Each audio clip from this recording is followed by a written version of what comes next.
সাইটগুলো Facebook hacking করতাম, দেখা যেত অনেকে জিমেইল আছে, জিমেইল আইডিটাও যেগুলা জিমেইল আইডি বা ইয়াহু, ওই আইডিগুলো বেশি হ্যাকিং হইতো। অনেকে মনে করে যে জিমেইল আইডি যেগুলা, মানে আমার মাথায় আকাশ ভেঙে বলো যে কীভাবে কী করলাম, কী হইলো। পরে আমার জরিমানা হইলো 1,03,000 টাকা আর সাথে 50টা বাড়ি। এখানে নিশ্চিতভাবেই উঠে আসবে কিভাবে ফেসবুক আইডি হ্যাক হয় এবং যারা হ্যাক করেন তাদের পরিণতি কি হয়। সো এটা খুবই সচেতনতামূলক একটা এপিসোড এবং আশা করছি যে এই স্বল্প সময়টা আপনি এখানে দেবেন এবং খুব মনোযোগ দিয়ে এপিসোডটা উপভোগ করবেন।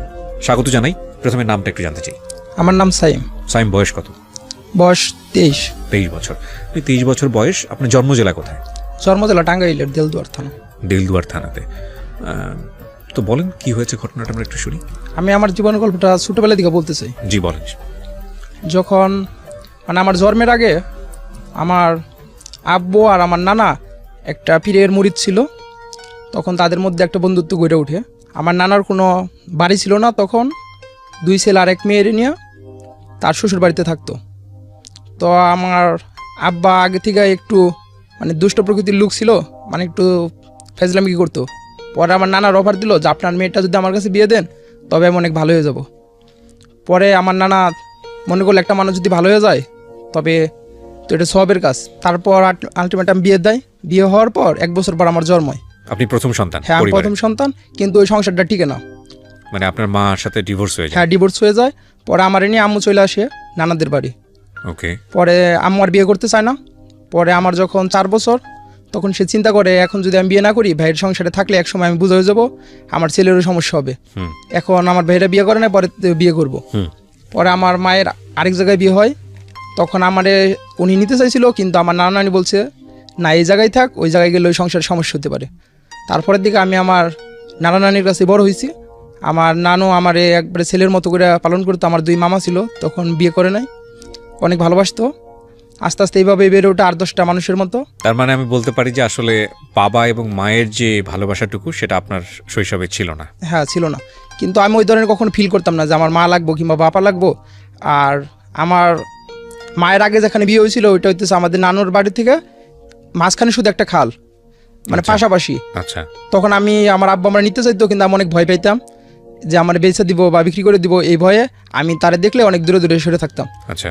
আমি বাপরে বাপ বলে ডাকতাম না। আর ওই বংশের কারোর সাথে কোনো সম্পর্ক আমার ছিল না, যোগাযোগ ছিল না, এক জায়গায় থাকা সত্ত্বেও। তারপর এই ফুটবল খেলতেছি, ক্রিকেট খেলতেছি, সব কিছু ভালোই 8-10টা ছেলের মতো লেখাপড়া করতেছি। স্কুলে সবসময় ফার্স্ট বয় থাকতাম। এক সময় সন্ধ্যা হইলে আমি কারোর সাথে মিশতে দিত না মামারা। সন্ধ্যা হইলে বাসায় ফিরে আসতে হবে। সারাদিন যাই করি, খেলাধুলা করি, পড়ালেখা ঠিক মতো সব কিছু চলতেছে। তো হঠাৎ করে একটা ভাবির সাথে পরিচয় হলো যে আমাদের মামাদের বাড়িটা ছিল একটা চরের মধ্যে, কোনো জায়গায় কারেন্ট ছিল না। তখন ফার্স্ট আমাদের মামাদের বাসায় টিভি আনা হয়েছিল।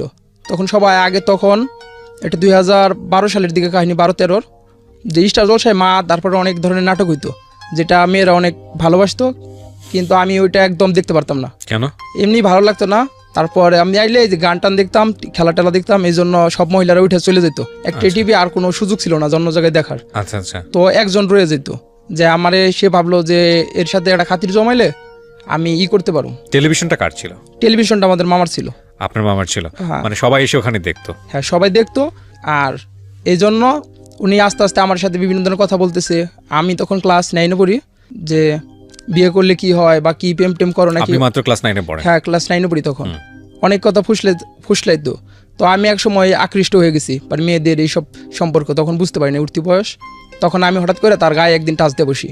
পরে সে একটু রাগ করার পর আবার দিয়ে আগের মতো সব কিছু চলতেছে। আমি আর কিছু বলি না, সম্পর্কে আমার ভাবি হইতো। হঠাৎ করে একদিন 2টা মার্বেল পরে বলতেছে যে এই জায়গায় ওই মার্বেল লাগাইতে পারবা, তাহলে তুমি যা চাইবা তাই দিব।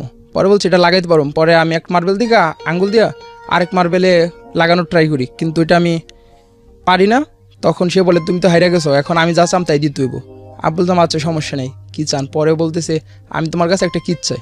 তারপর তার সাথে আমার সাথে অনৈতিক সম্পর্ক হয়ে ওঠে। একটা সময় আমি দেখি সে আরও ছেলেদের সাথে এরকম করতেছে, আমি ওইটা নিতে পারি না। যে এখন আমি বলি যে এটা আমার যেভাবেই হোক একে আমার পেতে হবো। আচ্ছা। এই জন্য আমি একটা চিঠির মধ্যে তার যে যাও হেরে দিই, যে যাতে আমাদের ধরে তার পেটে আমার সন্তান এসে পড়ে, ভেবে এসে পড়ে, যে আমি নিজের দিকে এটা পাবলিক করুম যাতে লোকজন ধরে আমাদের বিয়ে দিয়ে দেয়। মানে এটা মিথ্যা ছিল? না, এটা সত্য ছিল। আচ্ছা, পরে এখন এটা হয়ে যায়, পরে আমার আটকানোর পর আমি তো খুশি যে আমার আটকাইছে, আমি তো এখন পামো বিয়ে বিচারটা ধরবো। গ্রামের বিচার সাধারণত এরকম হয় যে ধরা টরা পড়লে বিয়ে টিয়ে দিয়ে দেয়। ক্লাস 9-এ থাকা অবস্থায় হ্যাঁ, ক্লাস 9-এ। ভদ্রমহিলার বয়স কত ছিল? আপনার চেয়ে বড় ছিল? হ্যাঁ, আমার চেয়ে বড় ছিল, তখন 20-22 বছর হবে। তখন উনি বিবাহিত ছিল না? হ্যাঁ, বিবাহিত ছিল, একটা ছেলেও ছিল। তারপর আপনি আর ওনার হাজবেন্ড ছিল এই সিঙ্গাপুরে, দেশের বাইরে ছিল? হ্যাঁ, দেশের বাইরে ছিল। তো এরকম একটা উদ্ভট চিন্তা আপনার মাথায় কেন আসলো? তখন কেন আসলো বুঝতে পারি নাই। বয়সটা অল্প। আচ্ছা, বয়সটা অল্প, মানে আমি অনেক পাগল হয়ে গেছিলাম তার জন্য। ওকে, তারপর আলটিমেটাম বিচারের মধ্যে এই ধরনের কিছু হইলো না। পরে সে বললো আমার জোর করে রেপ করছে, এগুলো আমি জানি না, আর আমি মরলেও বিয়ে করবো না। তখন মানে আমার মাথায় আকাশ ভেঙে বললো যে কীভাবে কী করলাম, কি হইলো। পরে আমার জরিমানা হইলো 1,03,000 টাকা আর সাথে 50টা বাড়ি। পরে টাকাটা তো তখন আমার মামা ম্যানেজ করে যেভাবে পারুক আমার ওই জায়গা থেকে নিয়ে আসলো, কিছু বাড়ি টাড়ি দিল। পরে ওই বাড়ি ছাড়লাম, ওই বাড়ি ছাইরা তখন উঠলাম বাপের বাড়িতে এসা 18 বছর পর, যে বাড়িতে আজ পর্যন্ত পা দিইনি, মানে জন্মের পর জ্ঞান বুদ্ধি হওয়ার পর। মানে এই বাপের বাড়িতে? হ্যাঁ, বাপের বাড়িতে। তখন আমি এই জায়গায় কোনোভাবেই মানে মান খাওয়াতে পারতেছি না, সমাজ সহ স্কুল সহ ছাত্রছাত্রী সব দিকে। মানে আপনাকে ওই এলাকা থেকে বের করে দেওয়া হয়েছে? ওই এলাকাটা ছিল মানে আরেক এলাকা, কিন্তু পাশাপাশি 2টা গ্রাম না। কিন্তু আপনি যেখানে বড় হলেন নানির বাড়িতে, এই ঘটনার প্রেক্ষাপটে তো আপনাকে এলাকা থেকে বের করে দেওয়া হলো? এলাকা থেকে বের করে দেওয়া হলো না, আমার বাবার বাড়িতে দেওয়া দিল। আমার নানিরা যে ওই বাড়িতে রাখতে পারতেছি না, এই বাড়িতে রাখতে পারছি না, ওই তো এক ধরনের বের করে দেয়। হ্যাঁ, বের করে দেওয়া হইলো। তখন আমি ওই জায়গায় মানে একটা রুমের মধ্যে, আমার জেলখানার মধ্যে আমি বন্দি ছিলাম 2 মাস 3 মাস। আমি বের হইতাম না লজ্জায়, যে কি হয়ে গেল, মানে জেনে যাই সেখানে সিসি মানে স্কুল কলেজ ছাড় সহ সব দিকেই মানে একটা হয়ে গেলো। চেয়ারম্যান মেম্বার সব বিচার হয়েছে কমপক্ষে 15-20 হাজার। অনেক 2-4-10 এলাকা মানুষ আমার চিনি, কিন্তু আমি চিনি না। ওই বিচারের দিন হাজার হাজার মানুষ আসছে দেখার জন্য। তখন যে ওই বাপির যে ছেলেটা ছিল, ও অনেক কি করতেছে, আমার মামা বলতো, মানে অনেক খারাপ লাগতেছে যে কার সংসারটা ভেঙে দিলাম, যে বাচ্চাটা আমার মামা বলতেছে। মানে তখন একদিকে যেমন সিসি করতেছে, আরেকদিকে মানুষ অনেক কাঁদতেছে। ছেলেটা অনেক সুন্দর ছিল, বাচ্চাটা, ওই বাচ্চার জন্য সংসারটা ভেঙে গেল। তার হাজব্যান্ডও তার ডিভোর্স দিয়ে দিল, এদিকে চলে গেল। তারপরে এখন তো আমি কিছু করতে পারতেছি না। পরে আমার এক ভাই আছে, আমার মায়ের যে পরবর্তীতে বিয়ে হয়েছে, ওই ঘরে একটা বিদ্যুৎ ভাই আছে, আমার অনেক ভালোবাসে। উনি আমার এইটি করিয়া একটা ফোন কিনা দিল যে সময় কাটবো। তারপর আমার ম্যাট্রিক পরীক্ষা তখন দেওয়া হয়ে গেছে, রেজাল্ট মানে যেতে পারতেন না, স্কুল পরীক্ষা সব শেষ হয়ে গেছে। পরীক্ষার 15-20 দিন পরের এই ঘটনা। পরে দিল, মানে অ্যাপ্লাই করলো, সব কিছু রেডি। আমার খালি বললো তুমি যা পরীক্ষা দিয়ে আসো গা। পলিটেকনিকের জন্য তখন পরীক্ষা লাগতো, এখন পয়েন্টের উপর নাই। তখন পরীক্ষা দিলাম, পরীক্ষা দিয়ে চান্স পাইলাম। কিন্তু আমি সব সহজ দিলাম দূরে দূরে, যে দেশে ভালো লাগতেছে না, আমার দেশে ভালো লাগবে না ভাই, চারদিকে মানুষের এই কথা শুনতে ভালো লাগে, আমার দূরে কোথাও সব সহজ দিলাম। কক্সবাজার, চট্টগ্রাম, চাঁদপুর, কুমিল্লা, দূরে দূরে সব ওই জায়গায় পড়ালেখা করতেছি। এমনিতে আমার খরচ দিতেছে আমার কাকা আর আমার ফুবু, এরা 2জন খরচ দিতেছে। আর এইদিকে মামাদের বাড়িতে অনেক সমস্যা হইতেছে, ওইদিকে আমি যাইতে পারতেছি না। কিন্তু আমি বারবার ফোন দিয়ে কাঁদতেছি মামার দিয়ে আমার তোমাদের বাড়িতে নাও, আমি এই জায়গায় থাকতে পারতেছি না। তারা বলতেছি কিছুদিন ওয়েট কর, এইভাবে মানে চলতে থাকলো। গল্পে ফিরছি আমরা। আমার যে খরচটা দিতেছে আমার কাকা আর ফুবু, ওই খরচটা আমার আলটিমেটাম হইতেছে না। যে খরচটা মানে এক জায়গায় পড়তে হইলে বা করতে হইলে অনেক খরচই লাগে, হিসাব করে টাকায় আমি চলতে পারতেছি না। এখন একদিন দেখলাম বন্ধু হয়েছে, বলতেছে, আমার আলাপ করতেছি বন্ধু বান্ধব বৈশা, যে আমার আইডি হ্যাক হয়েছে, আমার কাছে 50 টাকা লুট চাই। তারপর এখন কিভাবে হয়েছে আমি বললাম দেখি বন্ধু কিভাবে। আমি তো ভাবলাম জিনিসটা তো ভালোই। এখানে একটা বিষয় আপনাদের একটু নোট করি, আমি এত বড় করে ফেসবুকে আনিনি বা ইউটিউবে আনিনি ভিডিওটি। মূলত বিষয়টা হচ্ছে যে ও খুব অল্প বয়সে একটি অসামাজিক কাজে জড়িয়ে পড়ে, এবং সেই অসামাজিক কাজে গ্রাম্য যে সালিশটা হয়, সেই সালিশে ওর জীবনাচরণের অবস্থা এমন দাঁড়ায় যে আসলে এলাকায় থাকতেই পারতেছে না। তো এক পর্যায়ে ওর আসলে ওর নিজেরও চেয়েছিল যে এলাকা ছেড়ে দেবে। তো এলাকা ছেড়ে দিতে গিয়ে ও এসএসসি পাশ করার পরে পলিটেকনিকে ভর্তি হতে গিয়ে ও আসলে এমন জায়গাতে মানে চয়েস করেছে যেসব জায়গাগুলো আসলে অনেক দূরে। তো ওখানে যাওয়ার পরে আসলে ওর জীবন আচরণটা যেটা হয়েছে যে ওখানে থাকতে গেলে ওর প্রচুর টাকার প্রয়োজন, কিন্তু প্রচুর বলবো না, যতটুকু টাকার প্রয়োজন অতটুকু ওর ফ্যামিলি প্রোভাইড করতে পারছে না। আর ওর ছোটোবেলাতে যেটা হয়েছে যে ওর বাবা মা কিন্তু ডিভোর্স ছিল, এবং ও বড় হয়েছে নানুর বাড়িতে। এই বিষয়গুলো একটু খেয়াল করার মতো, কারণ আমি সবসময় যেটা বলি যে একজন মানুষ যিনি অপরাধ করেন বা অপরাধী হয়ে ওঠেন, নিতান্তই এক্সেপশনাল না হলে তার পেছনে অনেক সুনির্দিষ্ট কারণ থাকে। ওকে, যাই হোক, তারপর আলাপ করছিলেন বন্ধুদের মধ্যে? হ্যাঁ, বন্ধুদের সাথে। তারপর দেখলাম যে একটা লিঙ্ক দিয়ে যে এক করে করতে পরে হাসাহাসি করতেছি যে ফেসবুকের জন্য কেউ টাকা দিব। পরে ও আর টাকা দিল না, নতুন আইডি খুলে নিল। কিন্তু আমি ভাবলাম অনেকেই তো দিব। আমি তখন ফেসবুক চালাইতে পারি না বা মোবাইল, কিন্তু তখন ফার্স্ট ফেসবুক খুললাম। আচ্ছা, খুললে এমনি চেষ্টা করতেছি যে হ্যাকিংটা শিখি।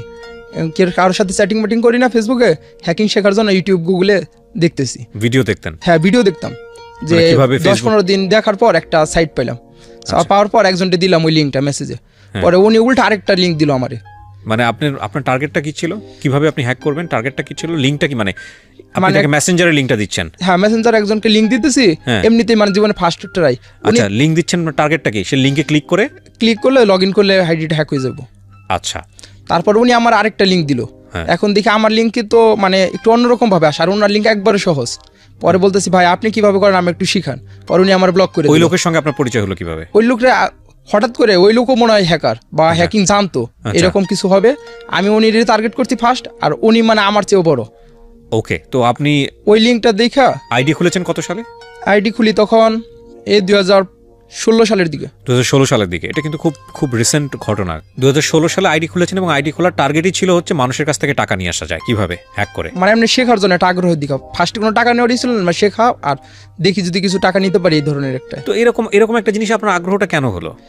জানি না কি জন্য আগ্রহ হলো, হঠাৎ করে আগ্রহ হয়ে গেল। আপনার ফ্রেন্ডদের মধ্যে কেউ কি এটা নিয়ে কোনো মানে না এক্সপার্ট ছিল বা কোনো না কিছু না, ছিল? কোনো কিছুতে ছিল না। আচ্ছা, তারপর আপনাকে ব্লক করে দিল উনি? হ্যাঁ, ব্লক করে দিল। আর ওনার লিঙ্কটা নিয়ে আমি ঘাটতে থাকলাম যে উনি কি লিঙ্ক, আমার তো শিখাইলো না। ওনার লিঙ্কটা দেখে আমি সার্চ দিয়ে ওইটা শিখলাম আরো 10-12 দিন পর। কি ছিল লিঙ্কে? মানে যে লিঙ্কটা ছিল ওই লিঙ্কটা মানে একদম সহজ, ক্লিক করলেই ফেসবুকের মতো একটা পেজ আসে, বোঝার উপায় নাই যে এটা ফেসবুক নাকি এটা কোনো ফিশিং লিঙ্ক। ওই জায়গায় ঢুকলে লগ ইন করলে আইডি আইসা পড়তো আমার আন্ডারে। আচ্ছা, মানে বেসিক্যালি হলো ওই লিঙ্কে ক্লিক করলে ইউজার নেম চায়, মানে ওই জিনিসটা দেখার জন্য ওখানে কি আছে ইউজার নেম চায় এবং পাসওয়ার্ড চায়। তো ইউজার নেম এবং পাসওয়ার্ড দিলে আলটিমেটলি হলো এটা আপনার এখতিয়ারে চলে আসতো। আপনার এখতিয়ারে কিভাবে চলে আসতো? ধরেন আমি ঢুকলাম, আমি পুরো বিস্তারিত জিনিসটা বোঝাচ্ছি কারণ যারা দর্শক আছেন এখানে, যারা ফেসবুক ব্যবহার করেন, তারা আমি জানি যে অসংখ্য মানুষ আছেন গ্রামে গঞ্জের, এখন সবাই ফেসবুক ইউজ করেন, তাদের অনেকেরই আইডি এভাবে তারা হ্যাকারদের শিকার হন। আমি একটু বিস্তারিত জানতে চাচ্ছি। একটা হচ্ছে যে এই যে লিঙ্কটা আপনি পেয়েছেন কোথা থেকে? প্রথমে আমি এখন বলি, এটা যখন শিখা ফেললাম, ফিশিং লিঙ্কটা আপনি কোথা থেকে পেয়েছেন? এগুলো একটা ওয়েবসাইটে গিয়ে একটা অ্যাকাউন্ট খুলতে হয়। অ্যাকাউন্ট খোলার পর কোন ওয়েবসাইট সেটা? আমি নামটা মানে রিভিল করতে চাইতেছি না। কেন নামটা রিভিল করতে চাচ্ছেন না? কারণ এটা তো আলটিমেটলি সবাই জানে নাকি হ্যাকারদের সিক্রেট ডার্ক। বিভিন্ন ধরনের সাইট আছে। আচ্ছা, এক এক সাইটে মানে বেশি দিন থাকে না, 15 দিন 20 দিন, তারপর বন্ধ হয়ে যায়। এই সাইটটা আপনাকে কেন দিবে? এই লিঙ্কটা আপনাকে কেন দিবে? ওই জায়গায় মানে সবকিছু তৈরি করা আছে, শুধু অ্যাকাউন্টটা খুললেই লিঙ্কটা পাওয়া যায়। ওখানে কি আপনার অ্যাকাউন্ট খুলতে হয়? নিজের অ্যাকাউন্ট? এদের কাজই হচ্ছে এইসব জিনিস তৈরি করা। হ্যাঁ, ওইটা বিদেশ থেকে ওরা, সাইটটা বিদেশি, কিন্তু ওই জায়গায় অ্যাকাউন্টটা খুললেই সব লিঙ্ক পাওয়া যায়। ওইটার মধ্যে একটা সাইট আছে ভিকটিম, ওই জায়গায় ওইগুলো শো করব। আচ্ছা, ওই ভিকটিমটা আপনার কন্ট্রোলে থাকে? হ্যাঁ, আমার কন্ট্রোলে থাকে। মানে আপনি যে আইডিটা খুলেছেন ওই ওয়েবসাইটে গিয়ে সেটার কন্ট্রোলে থাকে? হ্যাঁ, সেটার কন্ট্রোলে থাকে। ভেরি ইন্টারেস্টিং ব্যাপার হচ্ছে যে ও যে ওয়েবসাইটগুলোর কথা বললো, সেই ওয়েবসাইটগুলো দেশের বাইরে থেকে নিয়ন্ত্রণ হয়, এটা ওর ভাষ্য, আই এম নট শিওর। এবং ওই ওয়েবসাইটে গিয়ে প্রথমত হ্যাকাররা আইডি খোলে।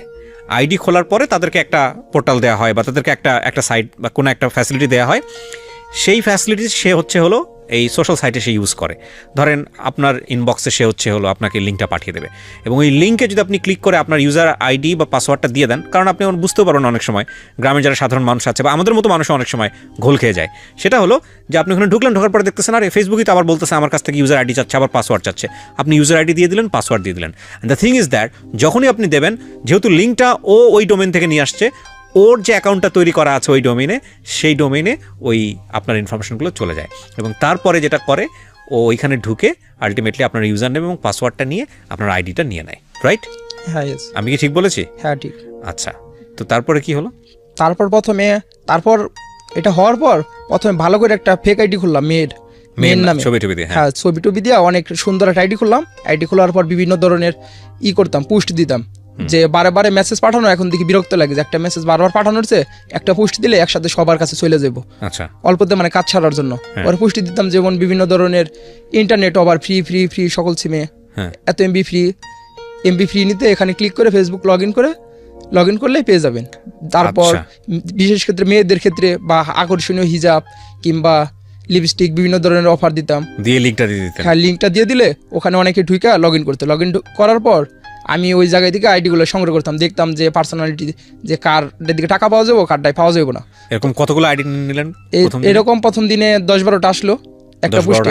হ্যাঁ, আসলো। পরে আমি একজনকে ফোন দিলাম যে ভাই আপনার আইডি হ্যাক করছি, এখন জীবনে ফার্স্ট মানে তারই ফোন দিছি টাকার জন্য।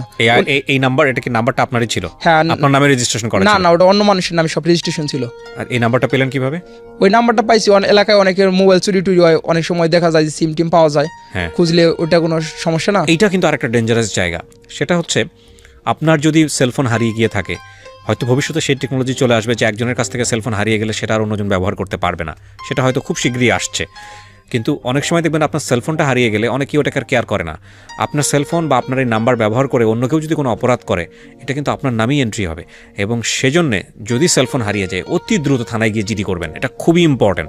হ্যাঁ বলেন, তারপর উনি আমার অফার করলো যে 10 টাকা দিতেছি, ফ্লেক্সিলোড দিয়ে আইডিটা ফিরিয়ে দেন, আমার আইডির দরকার নেই। তখন মানে অনেকটা লাগলো, এত কষ্ট করে শিখলাম এতদিন বইরা, এখন 10 টাকা অফার করলো। পর ওর বন্ধুরে একটা মেসেজ দিচ্ছি যে দোস্ত একটু বিপদে আছি, আমার কি 2000 টাকা ধার দেওয়া যাবো? মানে ওই আইডি থেকে? ওই আইডিতে দিকাই, মানে ওই বুদ্ধিটা তখন আসলো যে আপনি দেখি মেসেজ, মানে একটা আইডি যখন নিজের নিয়ন্ত্রণে নিয়ে নিয়েছে, মানে হচ্ছে ওই আইডিতে যত ফ্রেন্ডসরা আছে, যত কিছু আছে, সব কিছু ওর নিয়ন্ত্রণে। কারণ সবাই কিন্তু জানছে যে এটা ওর বন্ধুই, কারণ এটা তো এই আইডি ছাড়া অন্য কেউ ইউজ করে না। সো হ্যাক হয়েছে কি না হয়েছে সেটা কিন্তু সে কনফার্ম না তখন পর্যন্ত। হ্যাঁ, টাকা লাগবো। তারপর ওনার ফ্রেন্ড বলতেছে ওয়েট কর 10 মিনিট, বিকাশ নাম্বার দিয়ে। পরে আমার বিকাশ নাম্বার ওইটা দিয়ে দিলাম, দেখি সাথে সাথে টাকা দিয়ে দিছে। দেওয়ার পর আমার নিজের কাছে অবাক লাগলো যে একটা মেসেজ দিলাম আর 2000 টাকা এসে বললো। তারপর ওই পোলায় ফোন দিছে যে ভাই আপনি 500 টাকা চাইছিলেন, 500 টাকা দিয়েছে, আমার আইডিটা তাড়াতাড়ি দিয়ে দিন। তখন জানতে পারছে তার 2000 টাকা ওই দিকে চলে গেছে। পরে 500 টাকা দিল, তারপর আইডি দিয়ে দিলাম। তো ওই তখন ছিল রোজার মাস ছিল, তখন রোজা ছিলাম। ম্যাচে অনেকেই বললাম ভাই এইরকমভাবে টাকা আইনা পড়ছি। পরে কয়টা খাইলে তো হইব না, রোজা হইব না, তাহলে ওই টাকা দেয় কাপড় চোপড় কিন। তো ওই টাকা দিয়ে কাপড় চোপড় কিনতাম, ঘুরতাম ফিরতাম, রোজার মাসে এই কাজটা করলাম। তারপরে রোজা গেল, বাড়িতে আসলে ঈদ আসলে মানে আমার একটা তখন কষ্ট হইতো, মানে ঈদ আসলে দেখা যেত ম্যাচের সবাই তখন বাড়িতে চলে যেত, আমি তো বাড়িতে এইদিকে আসতে পারতেছি না, ঢাকায় ফুব আছে এই জায়গায় আসতেছি, কিন্তু আমার ভালো লাগতেছে না, মানে অনেক কষ্ট লাগতো। ঈদ আইলে মানে মনে হইতো যে সারা জীবনে জানি ঈদ না হয় আমার জীবনে, এত কষ্ট লাগতো ঈদের টাইমগুলো, বা বন্ধের সময় পরীক্ষা শেষ হইলেও কষ্ট লাগতো, ম্যাচে থাকতেই ভালো লাগতো, যে বাড়িতে এলাকায় আসলে সব দিকেই প্রবলেম। তারপর আবার বাদ দিয়ে দিলাম কিছুদিন, আবার আগের মতো পড়ালেখা করতেছি। হঠাৎ করে একদিন 24 টাকা এক দোকানে দিয়েছি লুটের জন্য, তো হইলো 23 টাকা লুট দিয়ে দিছে। তখন 23 টাকায় 80 মিনিট দিতে এয়ারটেলে, তো 80 মিনিট দিছে। এখন কার সাথে কথা বলি, মেয়াদও কম, কয়েকজনের সাথে কথা বললাম। তারপরে করলাম হঠাৎ করে তাহলে রং নাম্বার একটা ফোন দিয়ে একটা মেয়ে ধরছে। পরে এই কথা বলতেছি, ওই মেয়ের তখন আগে একটা হয়েছিল, একটা রিলেশন ছিল, ওই ছেলেটা সৌদি আরব চলে গেছিল। ওই দিন মানে কল দেওয়ার কথা, অপেক্ষায় রয়েছে যে একটা ফোন দিব। তখন আমি ফোন দিছি দিকে মানে একটু করতেছে যে অনেক কষ্টে আছে, মানে একটু শেয়ার করলো।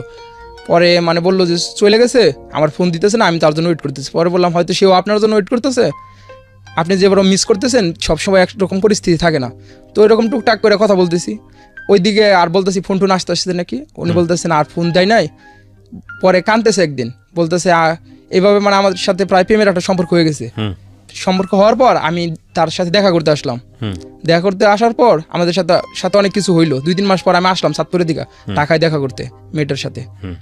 হওয়ার পর একদিন মেয়ে কাঁদতেছে, বলতেছে ওই ছেলের রে আমি আমার গয়না বন্ধক রেখা 60,000 টাকা দিয়েছিলাম, এর সময় এখন বাড়িতে দিকে আমার অনেক কি করতেছে।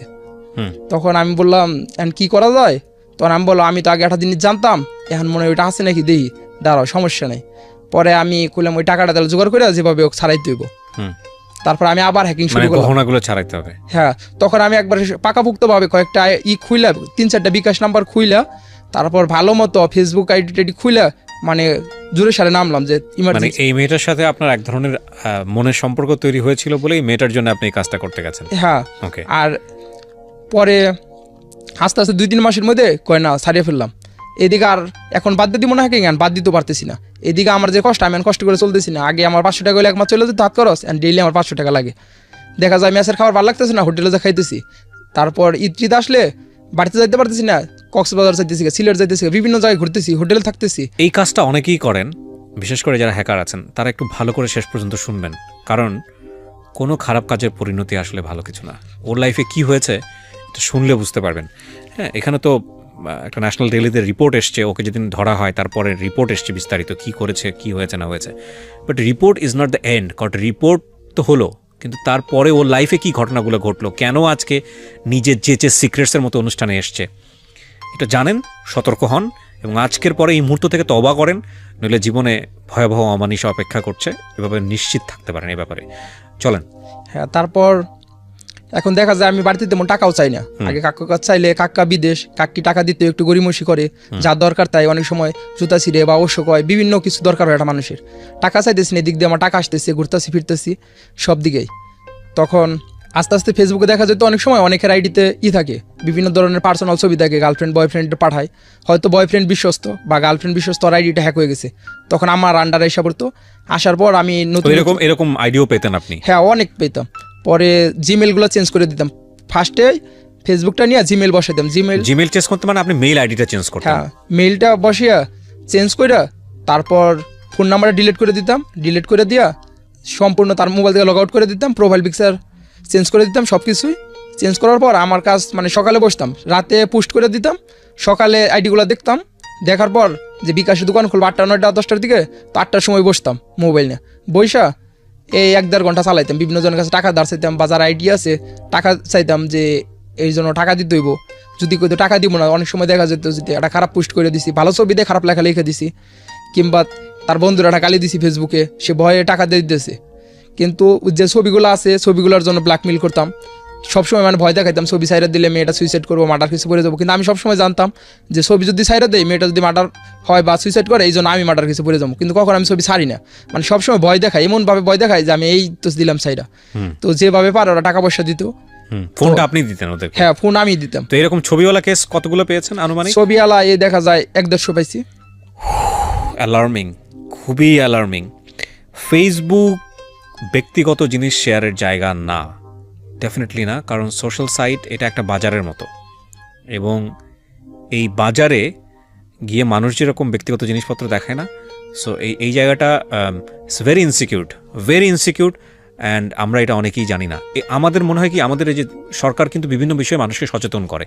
ইদানিং আমরা একটা জিনিস দেখতে পাচ্ছি যে নিরাপদ ইন্টারনেট নিয়ে কথা হচ্ছে, খুব ভালো। ইন্টারনেট একেবারে গ্রামীণ পর্যায়ের মানুষের কাছে পৌঁছে যাচ্ছে, এটাও খুব ভালো।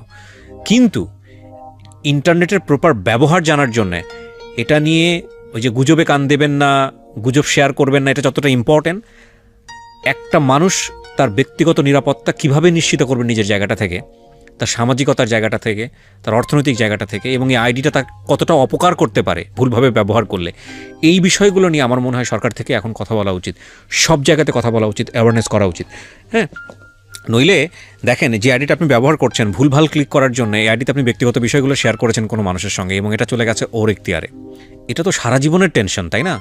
এবং এটা ওর বলতেছি না আমি, যে কোনো একজন হ্যাকারের কাছে চলে গেছে, ভয়ঙ্কর রকমভাবে টেনশন। যদিও বাংলাদেশে এখন ল হয়েছে সাইবার ক্রাইমের ওপরে, এবং সেটা খুব শক্ত আইন হয়েছে, সেটা নিয়ে আমরা খুব ভালো স্টেপও নিতে দেখি পুলিশকে। কিন্তু কথা হচ্ছে স্টেপ তো পরের বিষয়, সম্মান যখন হানি হয়ে যায় এই সম্মানটা আপনাকে রিটার্ন করে দেবে কে? তো আজকের এপিসোডটা খুব মনোযোগ দিয়ে শোনেন, শুধু শুনবেন না, আপনি অন্তত 100 জন মানুষকে, আমি যে এটা ভিডিওটা দিয়েছি, অন্তত আপনার ফ্রেন্ড যারা আছে, যাদেরকে আপনি মনে করেন এটাকে আপনার শোনানো উচিত, তাদের সবাইকে কমেন্টসে গিয়ে ট্যাগ করবেন। হ্যাঁ, এবং এটা খুবই গুরুত্বপূর্ণ ভিডিও, এবং এটা থেকে আপনি কীভাবে বাঁচতে পারেন সেটারও আমি পলিসি আপনাদেরকে বলে দেবো। ওকে, তো বলেন তারপর টাকা আসতে থাকলো, মানে এরকম টাকা আসতে থাকলো বিকাশে, এর মধ্যে আমি খরচ করতে থাকলাম। হ্যাঁ, আরামসে খরচ করতে, আর আমি খরচ করতেছি, এই ঘুরতেছি ফিরতেছি, মানে ঘোরাঘুরিটা বাইরে গেছে সবসময়, মানে ঘোরাঘুরি করতেছি। তো এরকম ভাবে পড়ালেখা শেষ হইলো, ঢাকায় আসলাম। ঢাকায় এসে এখন ইন্টার্ন করতে হবে। তখন আবার টাকা চাইতেছি বাড়িতে, যে বাড়িতে এখন টাকা দিতেছে না, বলতেছি পড়ালেখা শেষ, চাকরি করে খাওয়া, মানে 6 মাস বাকি রয়েছে ইন্টার্নের। তখন মানে ঝগড়া শুরু করলাম বাড়িতে, যে টাকা লাগবে না, টাকা দিয়ে দিব, মানে যে কয় টাকা দিছো, মানে তখন আমার টাকা গরম হয়েছে, যে কে কয় টাকা দিছো সব টাকা আমি ফেরত দিয়ে দিবনি। ঝগড়া টগড়া কইরা যারা আমার টাকা দিছে কাকি তাগো বই খাই আসলাম, যে আমার পড়ালেখা করাইলো। তারপর বাপের সাথেই বললাম যে বাড়ি আমার করে দাও, বেঁচে দাও। উনি বলতেছে তোর 1 পয়সা দিব না, আমি মরে নই, তারপরে নিস। তেমন কিছু নাই, মানে মাথা গরম হয়ে গেছে। বাড়িতে যাই, বাড়িতে আমার ভালো লাগে না, মানে আমার যতই ভালো কথা কোক ওই বাড়িতে আমার ভালো লাগে না। কোনো নেশা টেশা করতেন ওই সময়টা? না, কোনো ধরনের নেশা করতাম না। আচ্ছা। পরে আসার পর আবার কিছু টাকা জোয়া এই ট্রেনিং সেন্টার ভর্তি হইলাম, মেসে উঠলাম ঢাকার মধ্যে এসে। আসার পর ঢাকায় দেখে আরো খরচ বেশি, ঢাকার ভিতরে আসার পর অনেকেই চাকরি বাকরি খুঁজতেছে, আমি খুঁজতেছি। পড়ালেখা তখন কমপ্লিট? হ্যাঁ, তখন কমপ্লিট হয়েছে। ডিপ্লোমাটা কমপ্লিট? হ্যাঁ, ডিপ্লোমা কমপ্লিট। কিসে ডিপ্লোমা করলেন আপনি? ডিপ্লোমা করলাম ইলেকট্রনিক্সে। ইলেকট্রনিক্সে, ওকে। কয় বছরের কোর্স ছিল? 4 বছরের। 4 বছর কমপ্লিট। তখন আপনি ঢাকায় এসেছেন কাজের জন্য? হ্যাঁ, কাজের জন্য বা বিএসসিতে ভর্তির জন্য। ওকে, তারপরে ট্রেনিং করার পর অনেকে চাকরি টাকরি খুঁজতেছে, মেসে টেসে থাকতেছে। এইদিকে আমি আবার রয়েছি ফুপুর বাসায়, আস্তে আস্তে পূর্বাসে কিছু খরচ টরচ দিই, ম্যাচ থাকলে খরচ দিতে হইতো। বা এখন দেখতেছি যে চাকরি পাইতেছি না, অনেকেই ভার্সিটিতে ভর্তি হয়েছে যাগো টাকা বেশি। এখন আমার মানে গ্যাপটা মানে লাগতেছে না, যে পড়ালেখা কোনো গ্যাপ হয় নাই। এখন ভাবলাম কি করা যায়। আচ্ছা, আপনি যখন এই যে আপনি কি করা যায় এই জায়গাটা আমি আসবো, তার আগে আমি একটু জানতে চাই, আপনি যে ছবিগুলো যখন দেখতেন, মানুষের ব্যক্তিগত ছবিগুলো, এগুলো কি আপনি নিজে থেকে সেভ করতেন, নিজের কোনো জায়গাতে নিয়ে নিতেন আগে থেকে? হ্যাঁ, মানে আমি আমার মেমোরিতে সেভ করে রাখতাম। আপনি মেমোরিতে নিয়ে নিতেন, আইডি থেকে নিজের মেমোরিতে নিয়ে নিতাম। এগুলোর পরিণতি শেষ পর্যন্ত কি দাঁড়িয়েছে সেটাও দেখেন একটু। নিয়ে নেওয়া, তারপর তার যে ফ্রেন্ড সার্কেল আছে সবই স্ক্রিনশট দিয়ে রাখতাম, যে আইডিটা কোনো সময় যদি মানে রিপোর্ট করে বন্ধ করে দেয় কিংবা কখনো কোনোভাবে যদি ব্যাক করে নেয়, তবে তার যে আছে অনেকটা নাম্বার স্ক্রিনশটে যে আইডিগুলো, ওইগুলোর ভয় দেখাইতাম যে এর অ্যাড দিয়ে ফেসবুকে অমুকরে দিয়া এটা কিন্তু ভাইরাল করে দেবো। মানে বিষয়টা হচ্ছে এরকম যে ও কি করতো, যে আলটিমেটলি যে ছবিগুলো, ব্যক্তিগত ছবিগুলো, এগুলো সে সেভ করে ফেলতো বা স্ক্রিনশট নিয়ে নিত।